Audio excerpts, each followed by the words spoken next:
देखी जा महादेव जी फागुन महीना में कैसे रंग में रंगाइल बनी। कैसे? तो वही रंग में शिशियो लोग रंगा गुल बड़ी। कैसे रंगाइल भाई? कहताड़ी कैसे? अपने तबसनी गुरुजी पर्वत पहाड़वा भुलाई रे गोइनी ना। अपने तबसनी गुरुजी पर्वत पहाड़वा पर भुलाई रे गोइनी ना। अपने तबसनी गुरुजी पर्वत पहाड़वा भुलाई रे गइली ना। अपने तबसनी गुरुजी पर्वत पहाड़वा भुलाई रे गइली ना। अपना शिष्या के घरवा के भुलाई रे गोइनी ना। अपना शिष्या के घरवा के भुलाई रे गोइनी ना। अपना शिष्या के घरवा भुलाई रे गइली ना। अपना शिष्या के घरवा भुलाई रे गइली ना। फागुन महीनवा गुरुजी सब खेले होली हो भुलाई रे गोइनी ना।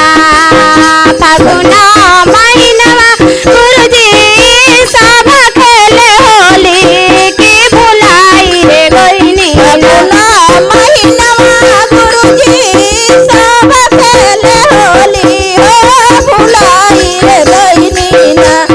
फागुन महीनवा गुरुजी सब खेले होली हो भुलाई रे गइली ना। रौरा गौरा जी के संगवा के भुलाई रे गोइनी ना। रौरा गौरा जी के संगवा के भुलाई रे गोइनी ना। रौरा गौरा जी के संगवा हो भुलाई रे गइली ना। रौरा गौरा जी के संगवा हो भुलाई रे गइली ना। हमारो तालाब ललसा रौरा संगवा खेली के भुलाई रे गोइनी ना। हमारो तालाब ललसा रौरा संगवा खेली होली के भुलाई रे गोइनी ना। हमारो तालाब ललसा रौरा संगवा खेली होली भुलाई रे गइली ना। आकी हमारो तालाब ललसा रौरा संगवा खेली होली भुलाई रे गइली ना।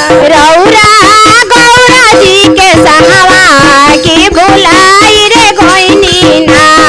रौरा गौरा जी के संगवा के भुलाई रे गोइनी ना। रौरा गौरा जी के संगवा हो भुलाई रे गइली ना।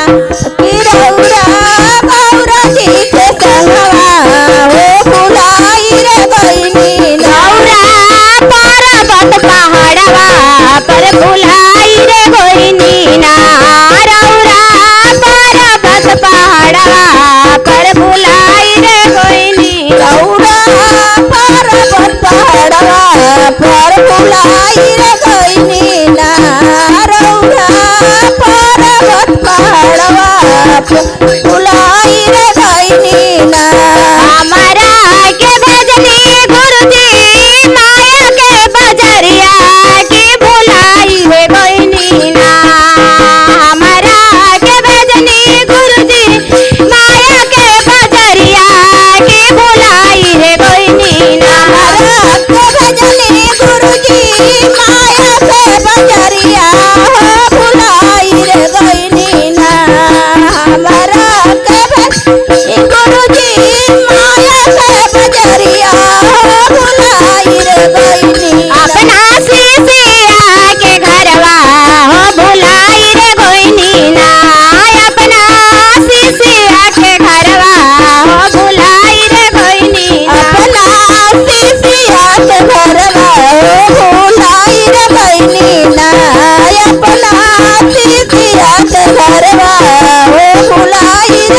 गईनी ना एक बेरा आके गुरुजी दे दीदार सनवा ता भुलाई रे जाइते ना एक बेरा आके गुरुजी दे दीदार सनवा ता भुलाई रे लेती ना कबेरे के गुरुजी देती दर्शनवा भुलाई रे जैते ना एक बेरे के गुरुजी देती दर्शनवा भुलाई रे जैती ना गुरुजी माया के बजरिया हो भुलाई रे जैती ना गुरुजी पाक दर्शनवा हो भुलाई रे जैती ना माया के बजरिया हो भुलाई रे जैती ना गुरुजी पाई के दर्शनवा हो भुलाई रे जैती ना गुरुजी पाक दर्शनवा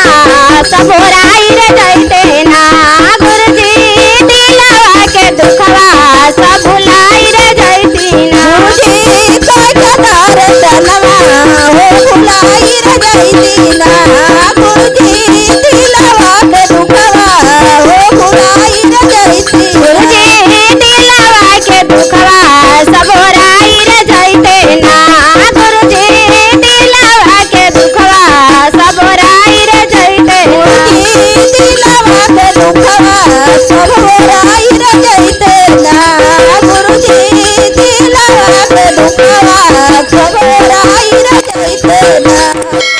हर हर महादेव मैया भवानी के।